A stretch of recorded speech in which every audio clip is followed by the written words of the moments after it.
Good afternoon, all of you. I hope you all are well. And yesterday also, I had already told you that this initiative is something is beneficial for those people are appearing prelims this time. So if you are, benefited through this, you can share it with your friends as well, those who are giving prelims this time. So let's begin our discussion or today's session, in fact. So the first question of today's discussion: consider the following statements. The price of any currency in international decided by the first option, World Bank; second, demand for goods and services provided by country concerned;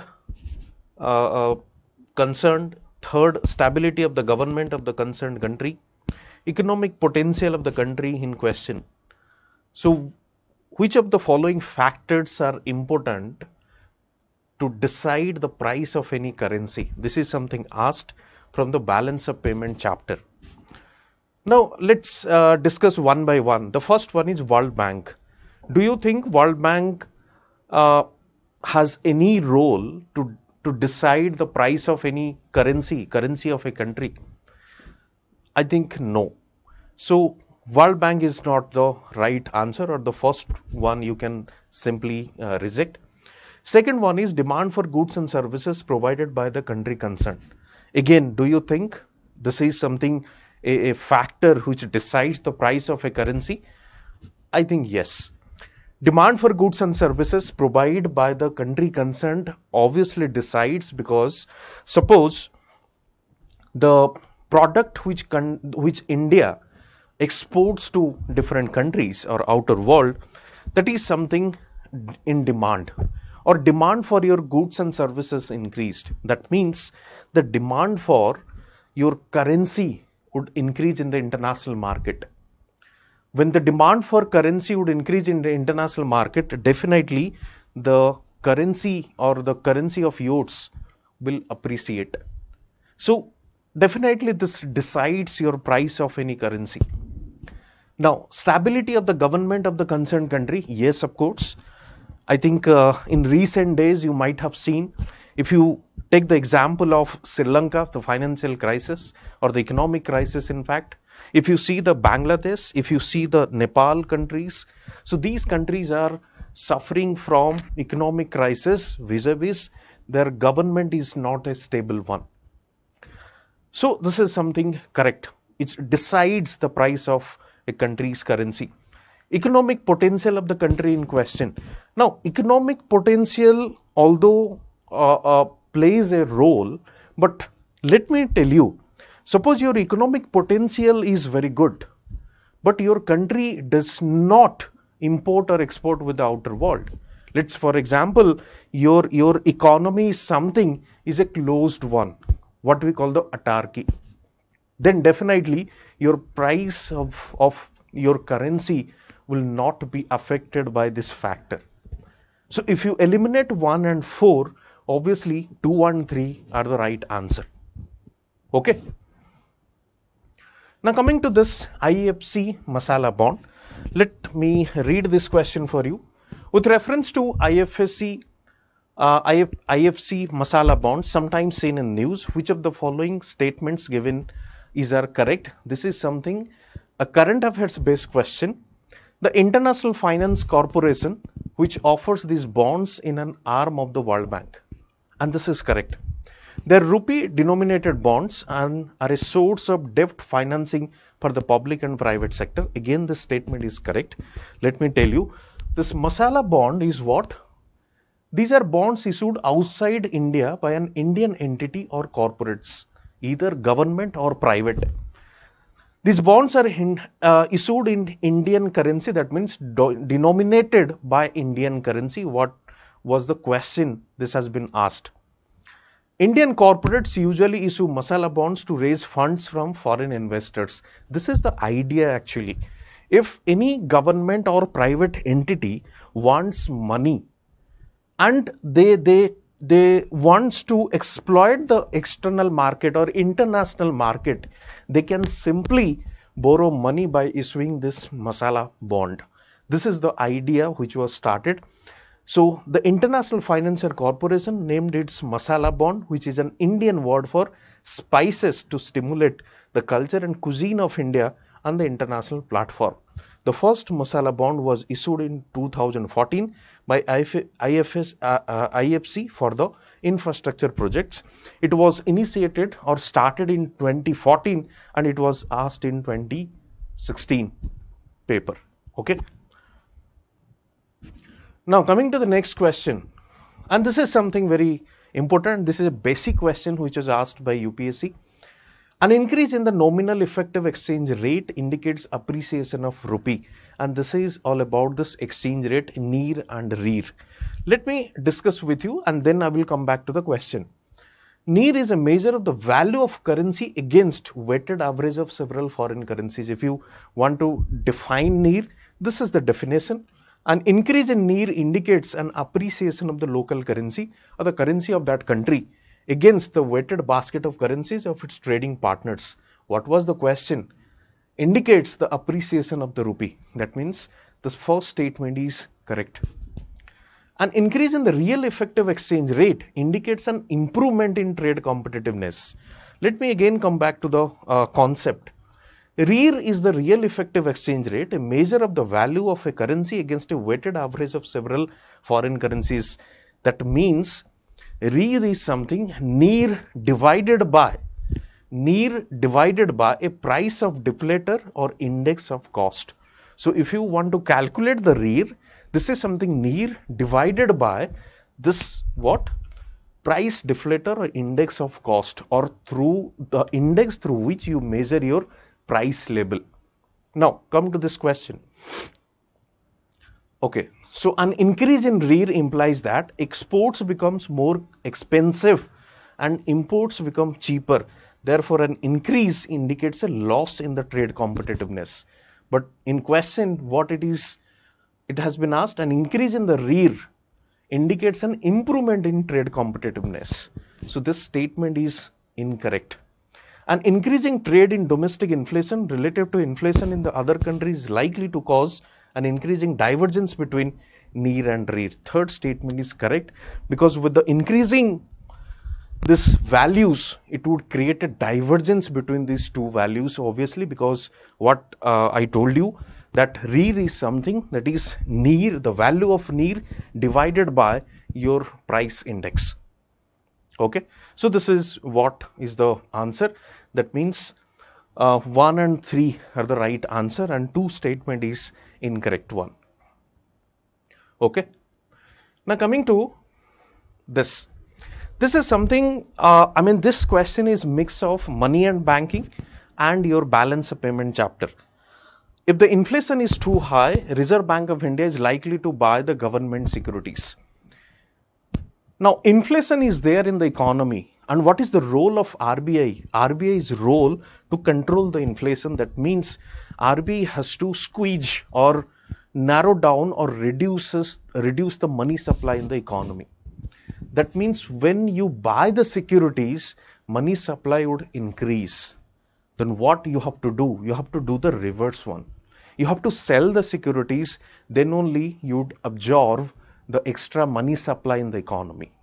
Okay, observe the extra money supply in the economy so that money supply would reduce and you can control the inflationary situation in the economy. This is the first one. Second, if the rupee is rapidly depreciating, RBI is likely to sell dollars in the market. See, if this statement is an incorrect one, if you you eliminate this one, then you can easily get the answer 2 and 3 only, that is the B. Still, let's discuss. If the rupee is rapidly depreciating means the rupee's supply has increased in your economy. When we say your rupee is rapidly depreciating, you just remember this recent months, what it started. India's currency has unnecessarily depreciated to 80 rupees. It crossed 80 rupees against $1. So what happens? So when rupee is rapidly depreciating, that means supply of rupee is increasing in the economy against the dollar. RBI is likely to sell dollars in the market. The statement is correct one, because this extra supply RBI has to absorb against the dollar. So you have to supply the dollar against this Indian rupee, and you can absorb this extra Indian currency so that RBI can manage that excessive depreciation of Indian rupee. RBI has to manage that, because if you cannot manage it, you can see the Sri Lanka's condition in the recent months. Okay. So the second statement is correct one. If interest rate in the USA or European Union were to fall, that is likely to induce RBI to buy dollars. Coming to this question, if you see the last 6 to 7 months or 8 months news, that the Federal Reserve has increased the rate. When the Federal Reserve has increased the rate of interest, then obviously investment would fly to the US economy. So obviously Indian rupee was depreciating due to that impact. So what is the question? If the interest rate were to fall, when interest rate to fall, that likely to induce RBI to buy dollars. That means reverse will happen. What is that? Investment would come to Indian economy. Investment would come to Indian economy. That means your Indian rupees demand would increase. When Indian rupees demand would increase, Indian rupee will appreciate. That something negatively affects your export. That something negatively affects your export. Then you have to manage that. You have to, what is the role of RBI to manage, to maintain a stable exchange rate? Neither unnecessarily depreciate nor appreciate. This is the role of RBI, to manage the exchange rate. So when this investment would come to your economy, that means demand for Indian rupee would increase, then Indian rupee will appreciate. When Indian rupee will appreciate, that would reduce your export capacity. Because as you know, when currency depreciates, export can be increased or export increases. It makes your export competitiveness in international economy. So if that happens, when investment comes to your economy, then what RBI has to do to maintain the exchange rate? Obviously to buy the dollars, extra additional dollars into the economy, so that it can manage this. So answer 2 and 3 are the correct one. Okay, inflation indexed bond, which is something again, I think you must have read it. Let me come to, before coming to this question, let me tell you about this inflation indexed bond. In India, inflation-linked bonds were first introduced in 1997. This was the time of when India started liberalizing its economy. We started opening of our economy. We started introducing few developed products in the capital market. In fact, as you know, that bond is a part of this capital market instrument. So in India, inflation-linked bonds were first introduced in 1997. The bonds are index linked, with the principal and interest payments being adjusted for inflation. So that's why the name is called inflation indexed bond. That means the price of the bond would match with the rate of inflation, so that it will protect the interest of the investor. That is what is all about this inflation indexed bond. So let's see. The bonds are index linked. That means the index through which price level is measured. The principal and interest payments being adjusted for inflation. Number 1. The interest rate is linked to an index such as the consumer price index and is adjusted intermittently to keep pace with the inflation. When inflation rises, just keep this in your mind, pay attention. When inflation rises, the principal amount also increases. If you see the bond, it has a principal amount and a rate of interest. The principal amount or a rate of interest, or what we call the coupon. Coupon is something what? The periodic rate of interest the investor will get, since that certain amount or the principal amount has been invested in that bond. So when inflation rises, the principal amount also increases and you will earn interest on this new principal amount. If inflation falls, the principal amount also falls, and you will earn interest on this new amount. So just remember this thing. In this inflation index bond, what we do, or what government does, government adjusts the principal amount with the rate of inflation, and the new principal amount would decide the amount of interest you will get as a coupon. But the interest remains fixed. For example, suppose the principal amount is 100 and 5% is the rate of interest.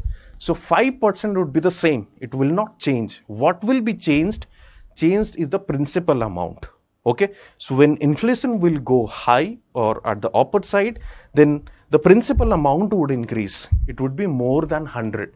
So when inflation will come down, it would be less than 100. This is what all about this inflation indexed bond. Now, government can reduce the coupon rates on its borrowing by way of inflation indexed bond. Of course, this statement is correct because government will adjust that amount. Okay. So the first statement is correct one. Inflation index bond provide protection to investor from the uncertainty regarding inflation. That is correct. That's why it has been introduced. It will protect the interest of the investor. The interest received as well as capital gains on inflation index bonds are not taxable. This is not the correct. Since these bonds are instruments of the secondary market, so whatever capital gain one investor would get, that is a taxable amount. Okay. So 1 and 2 are the correct answer. So let me recap whatever we discussed. First we started of this price of currency, how price of a currency is determined. So these are the factors which affects this. Then we discussed the masala bond. Then we discussed about near and rear, the famous the concepts. I mean, these are very basic one which was asked last year itself. And then we discussed your inflation index bond, and before that we discussed this, the change in interest rate, how does it affect how it affects the RBI's function. Okay, so this is all about today's discussion. We'll meet tomorrow again at the same time with few new questions and new concepts. Thank you and all the best.